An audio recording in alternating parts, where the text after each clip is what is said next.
டிஎம்டிவி செய்திகள். வணக்கம். இது டிஎம்டிவி செய்தி அறிக்கை. முதலில் தலைப்புச் செய்திகள். எக்னலிகொட காணாமல் போய் 4 வருடங்கள் ஆனதை முன்னிட்டு மஹரகமவில் ஆர்ப்பாட்டம். நேர்மையான இந்திய மீனவர்களை பேச்சுக்கு அனுப்புமாறு இலங்கை மீனவர் கோரிக்கை. மன்னார் மனித புதைக்குழி தொடர்பில் சிஐடியின் விசாரணை ஆரம்பம். வேட்பாளர் தெரிவில் அழகு மட்டும் தகுதியாகாது என மைத்திரிபால தெரிவிப்பு. சிஹலராவய உறுப்பினர்கள் 12 பேர் போலீசில் சரண். காணாமல் போன இளைஞன் பயணப்பையில் கட்டப்பட்ட நிலையில் சடலமாக மீட்பு. இனி விரிவான செய்திகள். ஊடகவியலாளர் பிரகித் எக்னலிகொட காணாமல் போய் இன்றுடன் 4 வருடங்கள் பூர்த்தியாகின்றன. இந்நிலையில் அவரை கண்டுபிடித்து தருமாறு கோரி எக்னலிகொடவின் மனைவி சந்தியா எக்னலிகொட மற்றும் 2 பிள்ளைகள், ஊடக அமைப்புகள் மற்றும் அரசியல் கட்சிகள் இணைந்து மஹரகமவில் இன்று ஆர்ப்பாட்டம் ஒன்றை நடத்தினர்.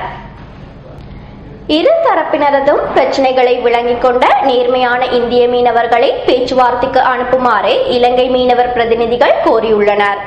மேற்படி பேச்சுவார்த்தைக்கு மன்னார், யாழ்ப்பாணம், கிளிநொச்சி, நீர்கொழும்பு, புத்தளம் மற்றும் திருகோணமலை பிரதேசங்களை சேர்ந்த 10 மீனவர் தலைவர்கள் உள்ளிட்ட 15 பேர் கொண்ட இலங்கை மீனவர் குழு கலந்து கொள்ள உள்ளது.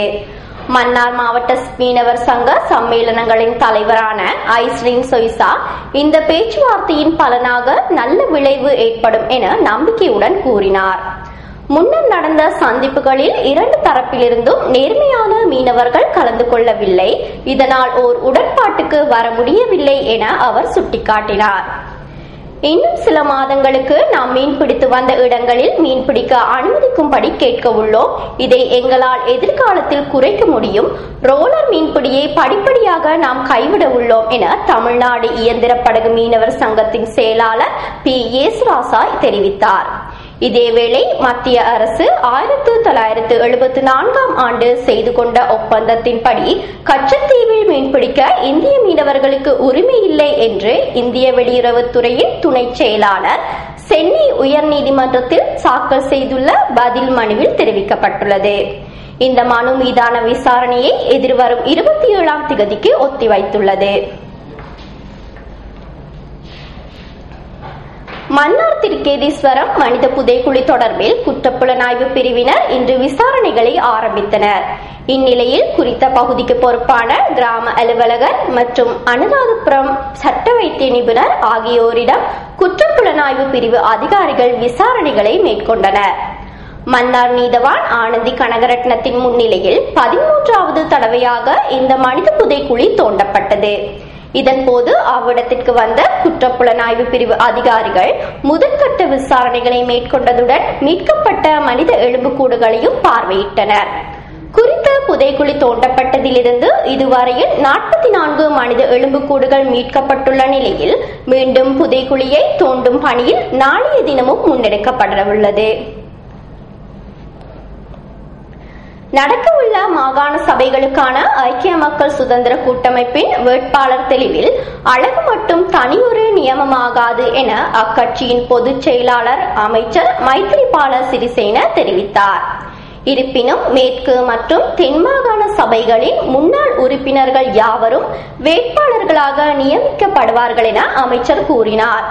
விண்ணப்பதாரிகள் நாட்டின் சட்டத்தை மீறியுள்ளனரா என்பதும் இவர்கள் நீதிமன்றத்தில் குற்றஞ்சாட்டப்பட்டவர்களா என்பதும் முக்கியமாக கவனத்தில் எடுக்கப்படும் என மைத்திரிபால தெரிவித்தார்.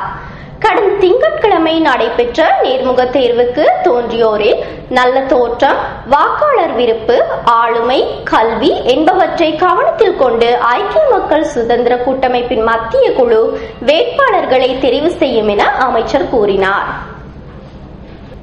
கொழும்பு பிளவர் வீதியில் அமைந்துள்ள பிரதமர் அலுவலகத்திற்குள் கடந்த ஜனவரி 8ஆம் திகதி அத்துமீறி நுழைந்ததாக குறிப்பிடப்படும் சிஹலராவய அமைப்பின் உறுப்பினர்கள் 12 பேர் கொழும்பு குற்றத்தடுப்பு பிரிவில் சரணடைந்துள்ளனர்.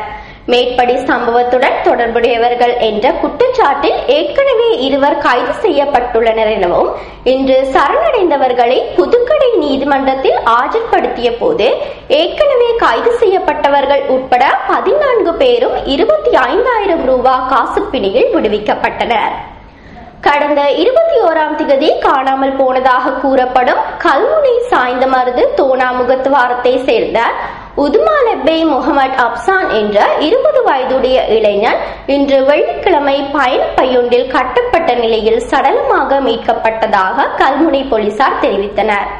சாய்ந்தமருது 2ஆம் பிரிவு காரியப்பர் வீதியை சேர்ந்த இளைஞனே இவ்வாறு சடலமாக மீட்கப்பட்டுள்ளார்.